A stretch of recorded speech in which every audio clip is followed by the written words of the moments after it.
आत्ताचे भाजपाचे उमेदवार खासदार रामदास तडस यांच्या मुलाशी विवाह झाला। हा विवाह कोणत्या परिस्थितीत झाला याच्याही बातम्या आपणच सगळ्यांनी केल्या होत्या की कारवाई टाळण्यासाठी म्हणून खासदार साहेबांच्या सुपुत्राने तो विवाह केला। पण त्यानंतर त्या मुलीचं पुढे काय झालं, काय मोदीजींच्या उमेदवाराने मोदीजींचा परिवार, मोदीजींच्या खासदाराचा परिवार, तो परिवार सांभाळला का? तर ज्या मुलीला कारवाईच्या भीतीने फक्त लग्न केलं आणि तिला एका फ्लॅटवर नेऊन ठेवलं, त्यानंतर तिची अवस्था काय झाली हे कोणीही बघितलं नाही। तो फ्लॅट नंतर विकून टाकला गेला। ज्यांना फ्लॅट मिळाला त्यांनी त्या मुलीला बाहेर काढलं। ती रस्त्यावर आली।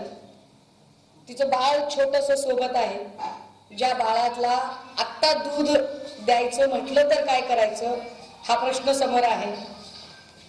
हे खासदार रामदास तडस साहेबांचं मुलाच्या सोबत जे लग्न झालं त्याचं नगर वर्धा परिषदेतलं हे विवाह प्रमाणपत्र।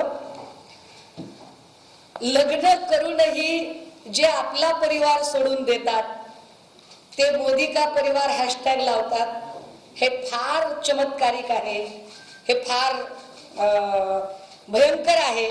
खरं तर देवाभाऊंच्या या सगळ्या ज्युरिडिक्शन मध्ये अशा काही घटना घडाव्यात हे फार विशेष आहे। ज्या पद्धतीने घर विकलं गेलं, ज्या घरामध्ये मी तिला व्यवस्थित ठेवलं आहे, आम्ही त्या मुलीला न्याय दिला आहे असं जे खासदार रामदास तडस सांगतात, ते घर परस्पर विकून तिला त्या घरातून बाहेर ओढून काढण्यापर्यंतची मजल या लोकांची जाते। जेव्हा ही माय माऊली रामदास तडस यांना न्याय मागायला म्हणून त्यांच्या जनसंपर्क घरात सुद्धा नाही, जनसंपर्क कार्यालयामध्ये जाते, त्यावेळेला तिला तिथूनही प्रताडित करून बाहेर काढलं जातं। तिच्या गरोदरपणातही तिच्याकडे लक्ष दिलं जात नाही। तिचं बाळ जन्माला आल्यानंतर 2 महिने वाट बघून ती कल्पना देते की अहो मला मी बाळांत आहे, माझ्याकडे जरा लक्ष दिलं गेलं पाहिजे। या छायाचित्रात तिचे वडील आहेत।